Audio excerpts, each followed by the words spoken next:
हाँ, अब हम लोग ये वाला क्वेश्चन देख लेते हैं। ठीक है, क्वेश्चन क्या दे रखा है, ए की पावर 2, 3 की पावर 2, 5 की पावर 2 और 7 की पावर 2।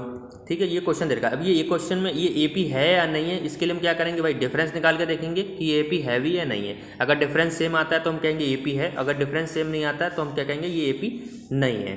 ठीक है, चलो अब देखो ए स्क्वायर को हम लोग क्या लिख सकते हैं भाई, ए की पावर कितनी भी हो, ठीक है, तो वो क्या आएगा, 1 ही आने वाला है। चाहे ए की पावर 100 हो तभी वो क्या आएगा भाई, 1 ही आएगा, 1 ही आएगा। तो हम ए की पावर कुछ भी हो तो उसको क्या लिखते हैं, 1 ही लिखते हैं। ठीक है, और 3 की पावर 2 है, 3 की पावर 2 का मतलब क्या है, 3 की पावर जब 2 है तो उसका मतलब क्या है, 3 × 3, तो यहाँ पे क्या आने वाला है 9, यानी कि 3 की पावर 2 को हम लोग क्या लिख सकते हैं, 9 लिख सकते हैं। ठीक है, तो भाई 3 की पावर 2 में से क्या माइनस करोगे, 1 माइनस, यानी कि 1 की पावर 2 माइनस करोगे, तो यानी कि इसका मतलब क्या है, A2 में से A1 माइनस करोगे तो ये कितना आने वाला है भाई, 9 में से 1 माइनस करना है। ठीक है, ठीक है, 9 में से 1 माइनस करना है, तो क्या आ गया भाई, 8 आ गया। पहला डिफरेंस हमारा क्या आया, वो 8 आ गया।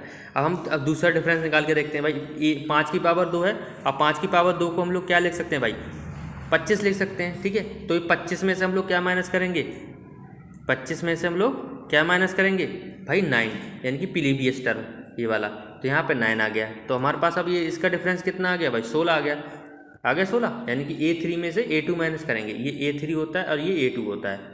ठीक है, ये तीसरा पद हो गया, ये दूसरा पद हो गया, तो तीसरे पद में से दूसरा पद माइनस करेंगे, तो इसका जो आंसर आया वो 16 आ गया। ठीक है, 16 आ गया।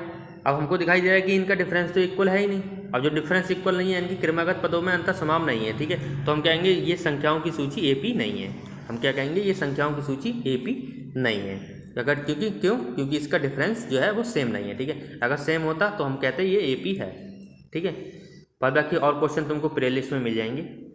ये वाला क्वेश्चन यहीं पे खत्म हो गया। ठीक है।